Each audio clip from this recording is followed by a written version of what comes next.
மாயம்பக்தி நேர்களுக்கு வணக்கம். குரு மிதுன ராசியிலிருந்து கடக ராசிக்கு பயிற்சியாக இருக்கார். இப்போ 2026 ஜூன் 2ஆம் தேதி. இதுக்கு 12 ராசிக்காரங்களுக்கான பலன்கள்லாம் என்னென்ன அப்படிங்கிறத இன்னைக்கு நம்ம அரங்கத்துக்கு வாழ்க நலமுடன் ஜோதிடர் டிஜே சுந்தரபாண்டி அவர்கள் நம்மோட இணைஞ்சிருக்காங்க. அவங்க கிட்ட எல்லா விஷயத்தையும் கேட்டு தெரிஞ்சுக்கலாம். வணக்கம் சார். வணக்கம் மேடம். 12 ராசிக்காரங்களுக்கான இந்த குரு பயிற்சி எப்படி இருக்க போகுது, அதை பற்றி கொஞ்சம் சொல்லுங்கள். பொதுவாகவே பார்த்திங்கன்னா நம்மளுடைய குரு பகவான் அப்படிங்கிறது பார்த்திங்கன்னா நவகிரகத்தில் கிட்டத்தட்ட 9 கிரகங்கள் சொல்லுவோம். இந்த 9 கிரகங்களில் 2 கிரகங்கள் நிழல் கிரகங்கள், ராகு பகவானும் கேது பகவானும். ஸோ மீதி உள்ள 7 கிரகங்களில் மிக சுப கிரகம், ஒரு தூய்மையான சுத்தமான கிரகம் அப்படின்னு சொல்லுவோம். ஸோ அப்படிப்பட்ட கிரகம் யாரும் பார்த்திங்கன்னா நம்முடைய குரு பகவான். இப்போ இந்த ராகுகேது பயிற்சி, சனி பயிற்சிலாம் ஆனால் மக்களுக்கு ஒரு பதட்டம் இருக்கும். ஆனால் குரு பயிற்சிங்கிறப்ப நம்ம எல்லாருமே வெல்கம் பண்ணுவோம். அது யாராக இருந்தாலும் சரி, அப்பாடி குரு பயிற்சி வருதப்பா அப்படிங்கிற ஒரு சிந்தனை இருக்கும். ஸோ அப்படிப்பட்ட குரு பகவான் இந்த வருடத்தில் ஒரு மிகப்பெரிய சிறப்பை நமக்கு அனைவருக்குமே ஒரு 12 வருஷத்துக்கு பிறகு கொடுக்க போகிறார் அப்படிங்கிறது உண்மை. ஸோ அது என்ன சிறப்பு அப்படின்னா, நீங்கள் சொன்ன மாதிரி மிதுன ராசியிலிருந்து தன்னுடைய அடுத்த கட்ட நகர்வான கடக ராசிக்குள்ளே அவர் போகக்கூடிய இந்த அற்புதமான காலம் ஒரு 12 வருஷத்துக்கு ஒருக்க நடக்கக்கூடிய செயல்பாடு. ஏன்னா குரு ஒரு ராசியை விட்டு இன்னொரு ராசியை கடப்பதற்கு 1 வருட காலம் எடுத்துக்கிடுவார்.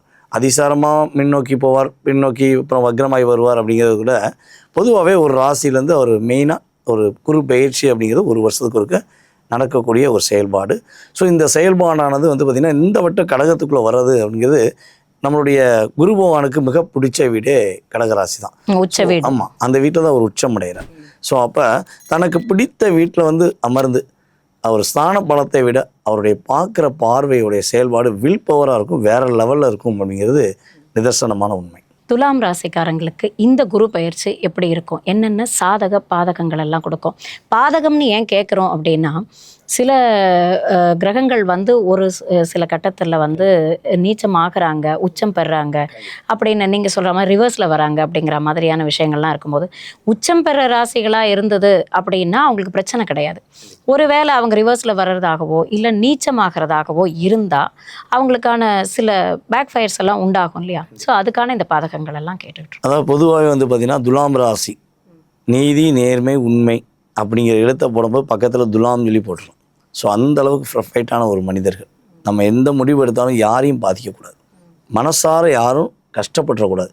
நம்ம என்ன செஞ்சாலும் அவங்களுக்கு நல்லது செய்யணும், முடிஞ்ச அளவு நல்லது செய்யணும் அப்படிங்கிற ஒரு செயல்பாடு தான் துலாம் ராசிக்கு உண்டு. இது 80% துலாம் ராசிக்காரங்க. 20% துலாம் ராசிக்காரங்க பார்த்திங்கன்னா கிட்டத்தட்ட மிகப்பெரிய சுயநலவாதியாக இருப்பாங்க. இந்த 80 தான் நம்ம பேச போகிறோம், 20 பற்றி பேசலை, சரியா? அப்போ இந்த 80% துலாம் ராசிக்காரங்க கிட்டத்தட்ட பல போராட்டங்களை சந்திக்காங்க.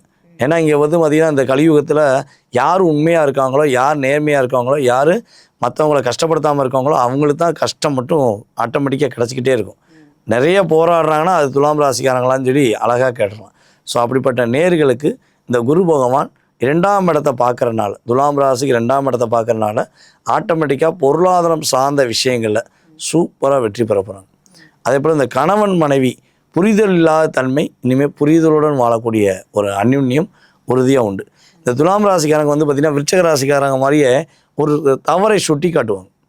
இவங்க ஃபஸ்ட்டு கண்டுபிடிக்கிறதே ஒரு தவறு என்ன நடக்குது, நம்ம கூட இருக்கவங்க என்ன தவறு பண்ணுறாங்கிறத கரெக்டாக கண்டுபிடிக்காமல் அது துலாம் ராசி ஃபஸ்ட்டாக இருப்பாங்க. ஸோ அவங்க சுட்டி காட்டுறதுனால தான் நிறைய பிரச்சனையை சந்தித்தாங்க. எப்போ பார்த்தாலும் இப்போ நம்ம மேலே குறை சொல்கிறவங்க வந்துட்டாங்க அப்படின்னு சொல்லி இவங்களுக்கு ஒரு கூட்டமே இவங்களை எதுக்க ரெடியாக இருக்கும். சிங்கம் மாதிரி இவங்க சிங்கிளாக நிற்பாங்க, 10 பேர் சேர்ந்து இவங்களை எப்படிடா டிஸ்டர்ப் பண்ணலான்னு பிளான் போடுவாங்க. ஸோ அந்த நிலையிலேருந்து மீண்டு வரப்போகிறாங்க. ஒரு குடும்ப வாழ்க்கை சிறப்படையக்கூடிய வாய்ப்பு உண்டு, பொருளாதாரத்தில் வெற்றி உண்டு, கொடுத்த வாக்கை இனிமேல் தான் இவங்க காப்பாற்ற போகிறாங்க அப்படிங்கிறத தெளிவாக சொல்லலாம். அதே போல் நிம்மதியான சந்தோஷம், நிலையான சொந்த வீடு, வண்டி வாகனங்கள் வாங்கக்கூடிய அற்புதமான யோகத்தை குரு பகவான் நம்முடைய துலாம் ராசி அன்பர்களுக்கு உறுதியாக கொடுப்பான்னு சொல்லலாம். ஸோ அதே போல் கடன் பிரச்சனையில் மிகப்பெரிய சிக்கலை சந்திக்கக்கூடிய நம்முடைய துலாம் ராசி அன்பர்களுக்கு படிப்படியாக கடன் பிரச்சனை மீண்டு வெற்றி பெற போகிறாங்க அப்படின்னு சொல்லலாம். அதே போல் இன்னொரு விஷயம் என்னென்னா, மெயினாக துலாம் ராசியில் யார் யாரெல்லாம் எனக்கு வேலையில் இடமாற்றம் வேணும், நான் இந்த இடத்துல இருக்க டார்ச்சரை விட்டு நான் வெளியே வரணும்னு ஆசைப்பட்றாங்களோ இந்த காலகட்டம் உறுதியாக நாங்கள் வேலையில் இடமாற்றம் அடைஞ்சு மனசுக்கு பிடிச்ச மாதிரி வேலையில் அமரக்கூடிய வாய்ப்பு கிரகங்கள் ரீதியாக உண்டாகும். துலா ராசிக்காரங்களாகட்டும் லக்னமாக இருந்தாலும் இவங்க ரெண்டுத்துக்குமே வந்து இந்த இதெல்லாம் பொருந்தும் இல்லையா? லக்னம்ங்கிறவும் கொஞ்சம் மாறுபடும், ஆனால் துலாம் ராசிக்கு அப்படியே பொருந்தும் அப்படிங்கிறது கணக்கு. ஸோ நீங்கள் சொன்ன மாதிரி ஒரு கிரகம் நீசமாக இருக்குது அப்படின்னா மேக்ஸிமம் வந்து பார்த்திங்கன்னா துலாம் ராசிக்கு சூரியன் நீசமாக இருந்தால் மட்டும்தான் அரசாங்கம் சார்ந்த விஷயங்களை ரொம்ப கவனமாக இருக்கும். ஆமாம், இந்த காலகட்டங்களில் இவங்க சுய ஜாதகத்தில் சூரியன் நீசமாக இருக்காரு அப்படின்னா இவங்க உறுதியாக ரொம்ப ரொம்ப நிதானமாக கவனமாக முடிவெடுக்கணும். மற்றவங்க பேச்சை கேட்டு அரசாங்கத்துக்கு எதிராக ஒரு எஸ்எம்எஸ் மூலமாகவோ அல்லது எழுத்துக்கள் மூலமாகவோ ஏதாவது செஞ்சாங்கன்னா ஆட்டோமேட்டிக்காக இவங்களுக்கு ஒரு லாக் விழுங்கிறது கணக்கு. இவங்களுக்கு பரிகாரம்னா என்ன சொல்கிறீங்க? துலாம் ராசி அன்பர்கள் வாராகி அம்மனை வழிபாடு செஞ்சாங்கன்னா வாழ்நாள் முழுவதும் வெற்றி பெறலாங்கிறது உண்மை. இந்த ராசிக்கான குரு பயிற்சி பொது பலனை பார்த்துட்டோம். கண்டிப்பாக இது எத்தனை சதவீதம் அது வந்து ஒர்க் ஆகுது, அதை பற்றி சொல்லுங்கள். பொதுவாகவே வந்து பார்த்திங்கன்னா நம்ம நிறைய மாற்றம் வரும், நிறைய முன்னேற்றம் வரும். உங்களுக்கு வீடு கிடைக்க போகுது, வண்டி வாகனம் வாங்க போகிறீங்க, வீடு கட்ட போகிறீங்க. ஸோ எனி ஒன் நம்ம ஏதாவது சொல்கிறோம் அப்படின்னா கிட்டத்தட்ட வந்து பார்த்திங்கன்னா இது வந்து பொது பலன், குரு பயிற்சிக்கான பொது பலன் சொல்லி சொல்லும்போது 20-30% ஒரு மாற்றம் உண்டு. எல்லா விஷயமும் அப்படியே கிடச்சிருமா, இவங்க எதிர்பார்த்தது எல்லாமே அப்படியே கிடச்சிருமான்னா அதுக்கு அவங்க சுய ஜாதகம் வலிமையாக இருக்கும். இப்போ ஒரு சில பேருக்கு வந்து பார்த்திங்கன்னா குரு திசை ஓடும், சில பேருக்கு சூரிய திசை ஓடும், சில பேருக்கு வந்து பார்த்திங்கன்னா செவ்வாய் திசை, ராகு திசை. ஸோ எனி ஒன் கிரகங்களுடைய சுக்கிர திசை கூட ஓடலாம்.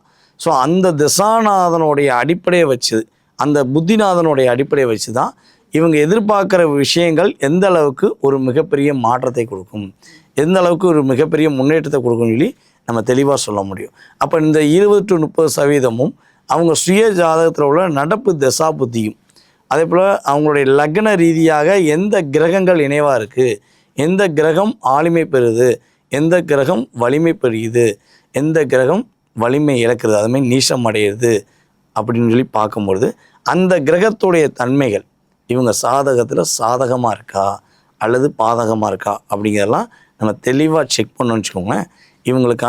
இவங்க எதிர்பார்ப்புக்கான அத்தனை விதமான கேள்விகளுக்குமே நம்ம உறுதியாக தெளிவாக பதில் சொல்ல முடியுங்கிறது கணக்கு. என்ன வந்து பொது பலன்களை பார்த்தாலும் சுய ஜாதகத்தை பார்த்தாதான் அவங்களுக்கு சாதகமா பாதகமாங்கிறத பற்றி நம்ம கணிக்க முடியும். அதனால அவங்களோட சுய ஜாதகத்தை ஒரு தடவை வந்து செக் பண்ணிக்கிறது ரொம்ப நல்லதுன்னு சொல்ல வரீங்க. கண்டிப்பா. இப்போ இந்த குரு பயிற்சி பலன்கள் எல்லாம் பார்த்தோம். கண்டிப்பா நிறைய விஷயங்களை எங்களோட ஷேர் பண்ணிக்கிட்டீங்க. ரொம்ப நன்றி. ரொம்ப நன்றி.